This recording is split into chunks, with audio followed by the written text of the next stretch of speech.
പിന്നെ കച്ചവടത്തിലൂടെ ചതിയും വഞ്ചനയും. ഏറ്റവും അധികം ഇന്ന് കച്ചവടം റിയൽ എസ്റ്റേറ്റ് ബിസിനസ് ആണല്ലോ ഇന്നത്തെ കച്ചവടം. അള്ളാന്റെ പള്ളികളിൽ ജോലി ചെയ്യുന്ന ഉസ്താദുമാര് വരെ 3000-4000 രൂപ ശമ്പളം വാങ്ങി വീട്ടിൽ ചെല്ലുമ്പോ ഭാര്യ പറയും, നിങ്ങൾക്ക് ഈ റിയൽ ബിസിനസ് തുടങ്ങിക്കൂടെ? ഉടനെ മുസ്ലിയാർ പറയും, അതെന്തോടെ ബിസിനസ്? എന്റെ പ്രിയപ്പെട്ട ഇക്ക, നിങ്ങൾ കല്യാണം കഴിച്ചപ്പോൾ എനിക്ക് വലിയ പ്രതീക്ഷയായിരുന്നു. നിങ്ങൾ പെണ്ണ് കാണാൻ വന്നപ്പോൾ പറയട്ടെ, ജന്നാത്തുൽ ഫിർദൗസിന്റെ അത്തറിന്റെ മണം ഉണ്ടല്ലോ, ഇപ്പോഴും എന്റെ മൂക്കിന്ന് പോയിട്ടില്ല. പക്ഷെ ആ മണം മാത്രമേ ഉള്ളൂ, ഗുണമൊന്നുമില്ല. അതുകൊണ്ട് നിങ്ങൾ ഈ പള്ളിയുടെ 3000 രൂപ കൊണ്ടിരുന്ന കാര്യം നടക്കൂല. നമുക്ക് പായലേ വിടാ, പൂപ്പലേ വിടാ, പെയിന്റ് അടിക്കണ്ടേ, മോളെ കെട്ടിക്കണ്ടേ. അപ്പുറത്തെ സൈനബാര മോക്ക് കൊടുത്തത് 101 പവന. എനിക്കൊന്നുമില്ലല്ലോ, അതുകൊണ്ട് എനിക്കും അത് കൊടുക്കണം. നിങ്ങൾക്ക് റിയൽ തുടങ്ങിക്കൂടെ? ഭാര്യ അത് പറയുമ്പോ പാവപ്പെട്ട മുസ്ലിയാർ വിചാരിക്കും, ശരിയാ, ഒരു കച്ചവടം നടന്നാൽ കിട്ടുന്ന ലാഭം എത്ര? 10, 15, 20, 30 ലക്ഷം.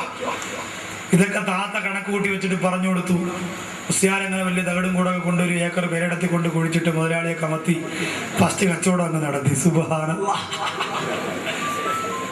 ഇത് ഞാൻ പറയുമ്പോ പ്രിയപ്പെട്ട ഉസ്താദുമാരെ കുറ്റപ്പെടുത്തിയതല്ല. അവർക്കും വേണ്ടേ പ്രിയപ്പെട്ടവരെ നല്ലൊരു ജീവിതം, മഴ പെയ്താൽ വെള്ളമകത്ത് വീഴാത്ത നല്ലൊരു വീട് അവർക്ക് വേണ്ടേ. ഇവിടെ പ്രിയപ്പെട്ട പൊന്നോമന മക്കൾ സ്കൂളിലേക്ക് പഠിക്കാൻ പോകുമ്പോ ഉസ്താദിന്റെ പ്രിയപ്പെട്ട മക്കൾക്കും കൊണ്ടുപോകണ്ടേ നല്ലൊരു ബാഗ്, അവർക്കും ധരിക്കണ്ടേ നല്ലൊരു വസ്ത്രം. അള്ളാഹു നമ്മുടെ നാട്ടിലുള്ള ആലിമീങ്ങൾക്ക് അള്ളാഹു സാമ്പത്തിക ഭദ്രത കൊടുത്ത് അനുഗ്രഹിക്കട്ടെ. എല്ലാ നിലയിലുള്ള വളർച്ചയും ഉയർച്ചയും കാരുണ്യവാനായ പടച്ചതമ്പുരാൻ കൊടുത്ത് പാവപ്പെട്ട ഉസ്താദുമാരെ, മുഅല്ലിമീങ്ങളെ, മദ്രസയിൽ ജോലി ചെയ്യുന്ന സാധുക്കളായ പണ്ഡിതന്മാരെ അള്ളാഹു ബറക്കത്ത് ചെയ്യട്ടെ എന്ന് ആത്മാർത്ഥമായി ദുആ ചെയ്യുകയാ. അങ്ങനെ ആ കച്ചവടത്തിൽ പെട്ടെന്ന് തന്നെ കള്ളങ്ങൾ പറയുന്നു, വഞ്ചിക്കുന്നു, ചതിക്കുന്നു, പരസ്പരം ആരോടും മൈൻഡ് ചെയ്യാതെ, മാനുഷികമായ ഒരു പരിഗണനയുമില്ലാതെ, ആരെയും പരിഗണിക്കാതെ ഫസാദ് പറയാൻ, കള്ളം പറയാൻ, ഈബത്ത് പറയാൻ, അള്ളാണ് ഉമ്മാണ്, ഇവിടെ നിന്നാണ് അതിര് തുടങ്ങുന്നത്, വാപ്പാണ് കബറിനാണ്, ഞാനിത് ഇത്ര രൂപയ്ക്ക് വാങ്ങിയതാ എന്നൊക്കെ പറഞ്ഞ് കള്ളം നിരത്തിയിട്ട് കച്ചവടം ചെയ്യാനുള്ള മാനസികമായ തയ്യാറെടുപ്പ്. പണം കിട്ടുമ്പോ അറിയാതെ കള്ളം പറഞ്ഞു പോകും. അള്ളാഹു കാത്തിരക്ഷിക്കട്ടെ. അതുകൊണ്ട് എവിടെ നിന്ന് സമ്പാദിച്ചു എന്നുള്ള ചോദിക്കുമ്പോ ഏറ്റവും അധികം ഇന്ന് ലാഭമുള്ള ബിസിനസ് കഞ്ചാവ് കച്ചവടമാണ്. അതിപ്പോ നിങ്ങളോട് പറയണ്ട, നിങ്ങൾ ആരും അതിൽ ഉൾപ്പെട്ട് കാണൂല. പക്ഷേ നമ്മളറിയാതെ എത്രയോ യുവാക്കള് കഞ്ചാവ് കച്ചവടത്തിൽ ഏർപ്പെട്ടിരിക്കുന്ന സഹോദരങ്ങളെ.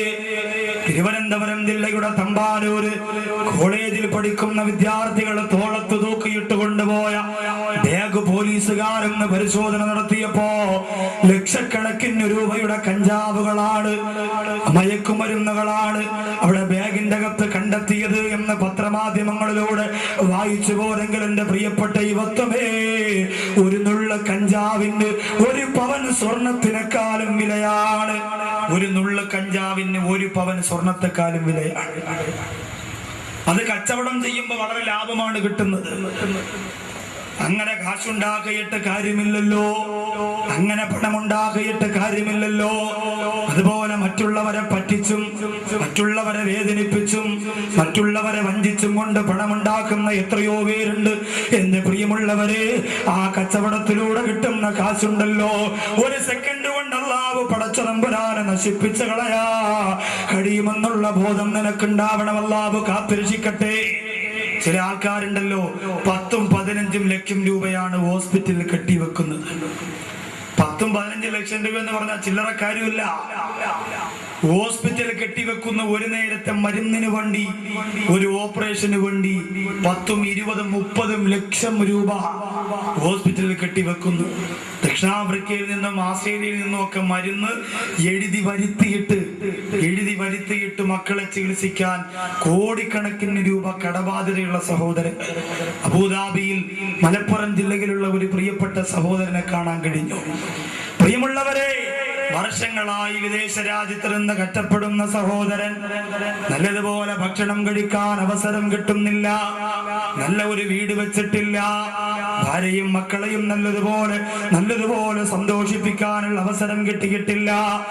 ക്യാൻസർ ബാധിച്ച് ചികിത്സയിൽ കഴിയുന്ന പ്രിയപ്പെട്ട ഉപ്പാക്ക് വേണ്ടിയിട്ട് ലക്ഷക്കണക്കായ രൂപ ചിലവഴിച്ചു കൊണ്ടിരിക്കുന്ന സഹോദരനാ. അവസാനം ആ സഹോദരൻ പറയുന്നു, ഉസ്താദേ, എന്റെ ഭാര്യ കരഞ്ഞാലും എന്റെ മക്കള് കരഞ്ഞാലും എനിക്ക് സങ്കടമില്ല. അവസാന സമയം വരെ എന്റെ ഉപ്പാക്ക് ക്യാൻസർ ആയതുകൊണ്ട് എന്റെ സമ്പാദ്യം മുഴുവനും എന്റെ പ്രിയപ്പെട്ട ഉപ്പാക്ക് കൊടുക്കണമെന്ന തീരുമാനത്തിലാണ്. കുറച്ചുകൂടി കസേരനോട് നീക്കണം. എല്ലാരും ഒന്നുകൂടി ഒന്ന് ഫ്രണ്ടിലോട്ട് നീങ്ങാം, അല്പം കൂടി വേഗമാവട്ടെ. ഇനി ഫ്രണ്ടിൽ നീങ്ങുമ്പോൾ ഏറ്റവും പുറകിലും നീങ്ങണം. മോഷണം നമ്മുടെ ചെറുപ്പക്കാർ കണ്ടെത്തിയിരിക്കുന്ന തൊഴിൽ. അടുത്ത സമയത്ത് പത്രത്തിലൂടെ കണ്ടില്ലേ, ATM കവർച്ച. 5 ചെറുപ്പക്കാരുടെ ഫോട്ടോ പത്രത്തിൽ കൊടുത്തിരുന്നു. മസിൽ കാരണം ബനിയനൊക്കെ പൊട്ടിപ്പോയി ചെയ്തമാര്. ഇതൊക്കെ ഇങ്ങനെ. എന്നിട്ട് എന്താ പ്രശ്നം? അവരോട് ചോദിച്ചു അത്രേ, ATM കവർച്ച നടത്താൻ നിങ്ങളെ പ്രേരിപ്പിച്ച കാര്യം എന്താ? അവര് പറഞ്ഞു, പണിയെടുക്കാനുള്ള മടിയാണ്, ജോലി ചെയ്യാൻ വയ്യ, അതുകൊണ്ട് ഇതാവുമ്പോ കുഴപ്പമില്ല, ആൾക്കാരിട്ടിരിക്കുന്ന കാശ്, ഒരുപാട് കാശ്. മാല വലിച്ചു പൊട്ടിക്കൽ.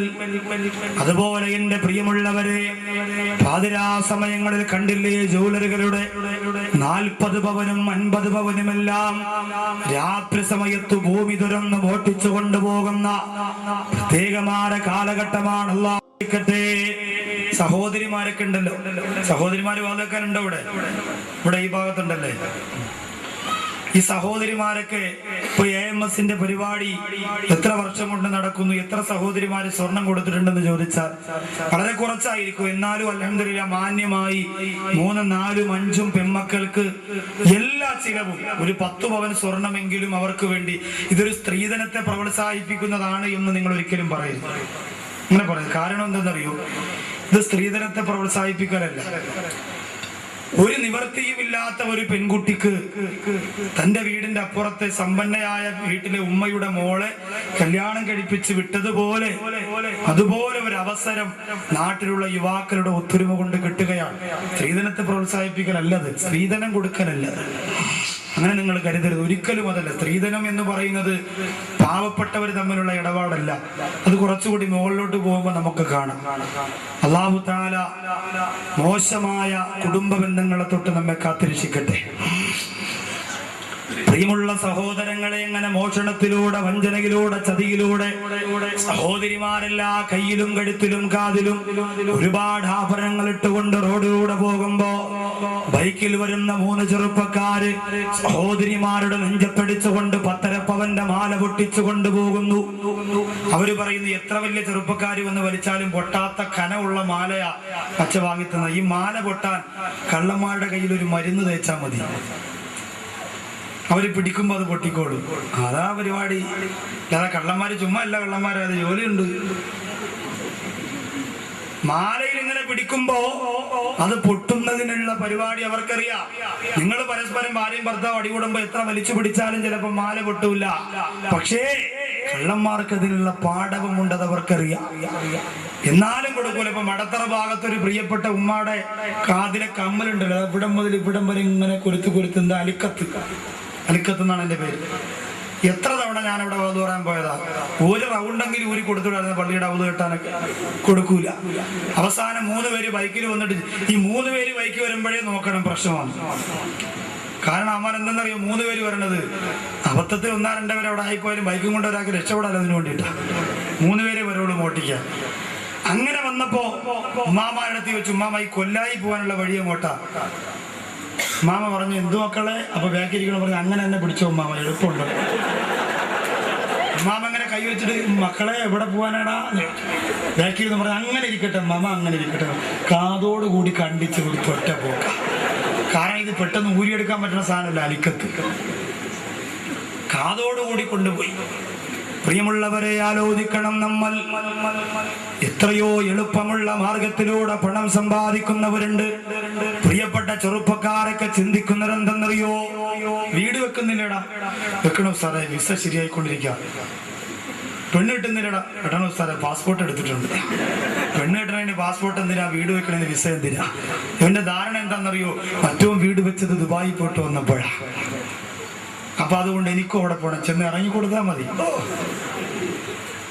ചെന്നിറങ്ങാത്ത താമസമേ ഉള്ളൂ. പ്രിയമുള്ളവരെ, ഒരു 10 ദിവസം UAE-യുടെ 1-2 സ്ഥലങ്ങളിൽ ഒരു പരിപാടിയും സുഹൃത്തുക്കളുമായിട്ടുള്ള 1-2 യാത്രയും ചെയ്തപ്പോൾ കണ്ടു. പ്രിയമുള്ളവരെ, 40 പേർക്ക് കുളിക്കാൻ 1 കിണറും 1 ബാത്റൂമുമുള്ള ക്യാമ്പുകൾ കണ്ടു. സഹോദരിമാര് പറയുന്നത് എന്താ? എന്റെ ഇക്കാങ്ങ് ദുബായിൽ അറബിയിലെ അറബി ഭക്ഷണം കഴിച്ചാൽ ഇക്കാക്കും കൊടുക്കും, അറബി കുപ്പായം വാങ്ങിച്ചാൽ ഇക്കാക്കും, അറബി പെണ്ണ് കെട്ടിയാൽ ഇക്കാക്കൂടെ കെട്ടിച്ചു കൊടുക്കും എന്ന് പറയാത്ത വാർത്ത. എല്ലാം ഗൾഫുകാരന്റെ ഭാര്യയാണെന്നുള്ള അഹങ്കാരത്തോടെ ഹൈഹീലിന്റെ ചെരിപ്പിട്ടുകൊണ്ട് മുടി സൈറ്റ് ചെയ്തുകൊണ്ട്, പ്രിയമുള്ള സഹോദരിമാരെ, ശരീരത്തിന്റെ പവർ പുറത്ത് കാണിച്ചുകൊണ്ട് കല്യാണ വീടുകൾ നിരങ്ങിത്തിമിർക്കുന്ന പ്രിയപ്പെട്ട പെങ്ങളെ, വിദേശ രാജ്യത്ത് കഷ്ടപ്പെടുന്ന നൂറുകണക്കാര ചെറുപ്പക്കാരന്റെ കണ്ണീരിൽ കുതിർത്ത ചരിത്രം നിങ്ങൾക്കറിഞ്ഞാൽ, ഗൾഫുകാരന്റെ ഒരു ഭാര്യ പോലും പിന്നെ സീരിയൽ കാണാ മനസ്സ് വെക്കൂല, അനാവശ്യമായ അന്യപുരുഷന്മാരുമായി ഫോണിലൂടെ സംസാരിക്കൂല, മോശമായ ശരീരം പ്രകടിപ്പിച്ചുകൊണ്ട് നടക്കൂല. അത്രയ്ക്ക് സങ്കടമാണ് പെങ്ങളെ വിദേശ രാജ്യത്ത് കഴിയുന്ന പല സഹോദരങ്ങളും അനുഭവിച്ചു കൊണ്ടിരിക്കുന്നത്. ചില ആൾക്കാരൊക്കെ സുഖിക്കുന്നുണ്ട്, രസിക്കുന്നുണ്ട്. അവർ അള്ളാഹുവിനെ തീരെ പേടിക്കാത്തവരുമുണ്ട്. അള്ളാഹു നമ്മുടെ നാട്ടിൽ നിന്ന് ഗൾഫിൽ കഴിയുന്ന പാവപ്പെട്ട സഹോദരങ്ങൾക്ക് എല്ലാ നിലയിലുള്ള വളർച്ചയും കൊടുക്കട്ടെ. ഒരു സഹോദരന്റെ ബേക്കറി ഉദ്ഘാടനത്തിന് പോയി. പേരെന്താ? അബ്ദുൽ മലിക്കുൽ ഗഫൂർ. ബേക്കറിയുടെ പേര് രുചി ബേക്കറി, തണൽ ബേക്കറി എന്നൊക്കെ കേട്ടിട്ട് ഞാൻ ചോദിച്ചു, എന്താ ഈ പേരിടാനുള്ള കാരണം? പാപ്പാടെ പേരാണ്. കൊള്ളാം, പാപ്പാടെ പേരിട്ട പപ്സൊക്കെ നിന്ന് കത്തു സാധന, അത്രയ്ക്ക് മണക്കത്ത വാപ്പ. പിന്നെ ഇത് ആരുടെ പേരാണ്? ഇത് ദുബായിലുള്ള എൻ്റെ ഒരു അറബിയുടെ പേരാണ്. പറഞ്ഞ ആ പേരിട്ടത് വറക്കത്തിനാണ്, വറക്കത്തിനല്ല, അറബിയെ വലിപ്പിച്ചുകൊണ്ടാണ് ഞാൻ തുടങ്ങിയത്. എങ്ങനെയാ? ഞാൻ പറഞ്ഞടാ, ഓരോ അലുവ കഷണത്തിന്റെ പുറത്തും അബ്ദുൽ മലിക്കുൽ ഗഫൂർ എന്ന് എഴുതി കൊടുത്താൽ അള്ളാഹ് പൊരുത്തപ്പെട്ടു വരില്ല. അവന്റെ ധാരണ എന്താ? എങ്ങനെയെങ്കിലും കുറെ പണം ഉണ്ടാക്കുക. അതിനൊരുപാട് വഴികളുണ്ട് നമുക്ക്, അതിനൊരുപാട് എളുപ്പമാർഗങ്ങളുണ്ട്. പലിശയിലൂടെ, കള്ള് കച്ചവടത്തിലൂടെ, മോഷണത്തിലൂടെ, വസ്തു കച്ചവടത്തിൽ വഞ്ചന നടത്തുന്നതിലൂടെ, ചതി നടത്തുന്നതിലൂടെ ഉണ്ടാക്കിയ കാശുണ്ടല്ലോ, അത് പെട്ടെന്നൊരു മനുഷ്യന്റെ മനസ്സിന്റെ അകത്ത് കടന്നു കയറിയിട്ടവനെ മൃഗമാക്കുന്ന പണമാ. അല്ലാഹുവിന്റെ റസൂൽ പറയുകയാ, ഇന്നലിൽ മാലി ലളറാറാ, പണത്തിന് ഒരു വല്ലാത്ത ലഹരിയുണ്ട്, അക്രമമുണ്ട്. കളറാറത്തിൽ ഖംറി, കള്ള് ഒരു മനുഷ്യനെ ഉപദ്രവിക്കുന്ന പോലെ പണം ഒരു മനുഷ്യനെ ഉപദ്രവിക്കുന്നതാണ്. കള്ളു കുടിക്കുമ്പോ മനുഷ്യന്റെ ബോധം നഷ്ടപ്പെട്ടു പോകുന്ന പോലെ പണം ഒരു മനുഷ്യനെ അബോധാവസ്ഥയിലെത്തുന്നതാണ്. ചില ആൾക്കാർക്ക് പണം വന്നു കഴിഞ്ഞാൽ പിന്നെ കണ്ണ് കണ്ടുകൂടാന്ന് പറയാനായിട്ട്, ഓ അവളെ ഭർത്താവ് ഗൾഫീന്ന് വന്നാ പിന്നെ കണ്ണ് തുറക്കൂല എന്ന് പറഞ്ഞാൽ എന്താ? കൊണ്ടുവന്ന പെട്ടിയിലെ സാധനങ്ങൾ തീരുന്നത് വരെ താത്താക്ക് പിന്നെ അയൽവാസികളുമായി യാതൊരുവിധ ബന്ധവും ഒരു ബന്ധവുമില്ല, സ്വന്തം കാര്യം. അതുവരെ അയൽവാസികളുമായി നല്ല ബന്ധം, സ്നേഹം, സൗഹൃദം എല്ലാം ഉണ്ട്. കാശുണ്ടാകുമ്പോ കണ്ണു തുറക്കാത്ത ഒരുപാട് പേരില്ലേ? പ്രിയമുള്ളവരെ, പെട്ടെന്ന് അല്ലാഹു കാശു തരും. എന്തിനെന്നറിയുമോ? അതൊരു പരീക്ഷണമാണ്. കാരുണ്യവാനായ പടച്ചതമ്പുരാ ഓരോ പരീക്ഷണങ്ങൾ ഈ സമുദായത്തിലെ സഹോദരങ്ങൾക്ക് അല്ലാഹു തരുമ്പോ, പണം തന്നുകൊണ്ട് കാരുണ്യവാനായ പടച്ചതമ്പുരാ പരീക്ഷിക്കുമ്പോ, കള്ളൊരു മനുഷ്യന്റെ ശരീരത്തെ ഉപദ്രവിക്കുന്ന പോലെ പണം ഒരു മനുഷ്യനെ ഉപദ്രവിക്കുന്നതാ. അൽഹാക്കുമുത്തകാസുറു ഹത്താ സുറുത്തുമുൽ മഖാബിർ. പണത്തിന് വേണ്ടിയുള്ള മനുഷ്യന്റെ ആർത്തിയുണ്ടല്ലോ. വാപ്പയെ കൊന്നാലും ഉമ്മയെ കൊന്നാലും പെങ്ങളെ കൊന്നാലും കൂടപ്പറപ്പിന്റെ കഴുത്തറുത്താലും എനിക്ക് നോട്ടുകെട്ട് മതിയെന്ന് പറഞ്ഞുകൊണ്ട് പേ പിടിച്ച നായകളെ പോലെ പണത്തിന്റെ പിന്നാലെ പരക്കം പായുന്ന ഈ കാലഘട്ടത്തിലെ സമ്പന്ന വർഗത്തിന് വേണ്ടി ആഗ്രഹിക്കുന്ന സമുദായത്തിലെ സഹോദരങ്ങൾ പഠിച്ചോ, ആർത്തി തീരുന്നത് എപ്പോഴാ? ഹത്താ സുർത്തുമുൽ മഖാ